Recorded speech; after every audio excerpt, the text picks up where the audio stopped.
অনেক অনেক দিন আগের কথা। আকাশের অনেক ওপরে রূপালি আলোয় ভরা চাঁদের দেশে থাকতো এক রহস্যময় বুড়ি। সবাই তাকে ডাকতো চাঁদের বুড়ি নামে।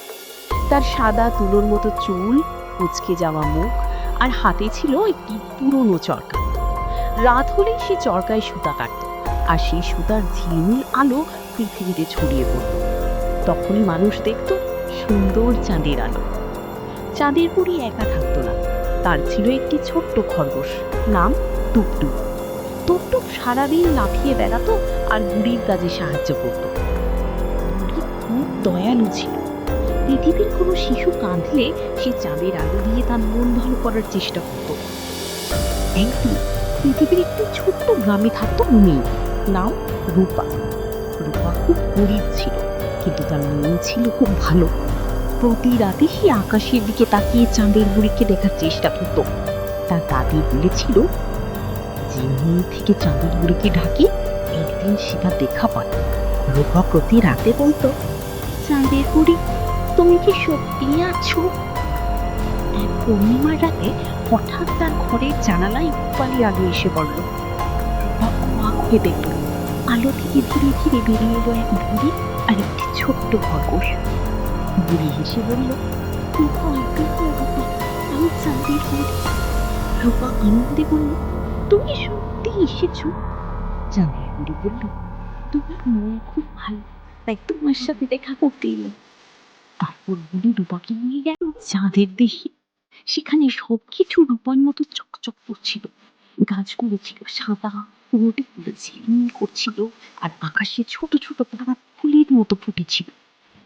রূপা দেখল অনেক শিশু সেখানে খেলছে। তারা ছিল সেসব শিশু যারা দুঃখ পেলেও মন ভালো লাগতো। চাঁদের বুড়ি তাদের গল্প শোনাতো, গান গাইতো, আর চাঁদুর আলো দিয়ে চিহিন্না বানিয়ে দিত। হঠাৎ টুকটুক দৌড়ে এসে বলল, বুড়িমা, বিপদ, চাঁদের আলো কমে যাচ্ছে। বুড়ি চিন্তিত হয়ে বলল, ও না, যদি আলো নিভে যায় পৃথিবী অন্ধকার হয়ে যাবে। আসলে এক দুষ্ট কালো মেঘ চাঁদের আলো চুরি করছিল। সে চেয়েছিল পৃথিবীকে অন্ধকারে ঢেকে দিতে। রূপা সাহস করে বলল, আমি সাহায্য করব। চাঁদের বুড়ি তাকে একটি ছোট রূপালি প্রদীপ দিল।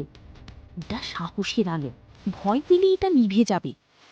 রূপা আর টুকটুক সেই কালো মেঘের পেছনে ছুটল। মেঘটি ছিল বিশাল আর ভয়ঙ্কর। সে গর্জন করে বলল, কেউ আমার কাছ থেকে আলো নিতে পারবে না। রূপা ভয় পেলেও প্রদীপ শক্ত করে ধরল। তখন প্রদীপ আরো উজ্জ্বল হয়ে উঠল। সেই আলো ধীরে ধীরে কালো মেঘকে গুলিয়ে দিল। মেঘটি ছোট হয়ে বাতাসে মিলিয়ে গেল। চাঁদের দেশে আবার আলো ফিরে এলো। চারদিকে আনন্দ শুরু হলো। সবাই রূপার সাহসের প্রশংসা করল। চাঁদের বুড়ি হাসি মুখে বলল, সাহস আর ভালো মন থাকলে কোনো অন্ধকারই জিততে পারে না। ভোর হওয়ার আগে বুড়ি রূপাকে পৃথিবীতে ফিরিয়ে দিল। যাবার সময় বলল, যখন মন খারাপ হবে চাঁদের দিকে তাকিও, আমি আছি। তারপর থেকে রূপা প্রতি রাতে চাঁদের দিকে তাকিয়ে হাসতো। আর গ্রামের মানুষ বলতো, পূর্ণিমার রাতে চাঁদের মাঝে এখনো নাকি দেখা যায় এক বুড়ি চরকা কাটছে, আর পাশে একটি ছোট খরগোশ লাফাচ্ছে।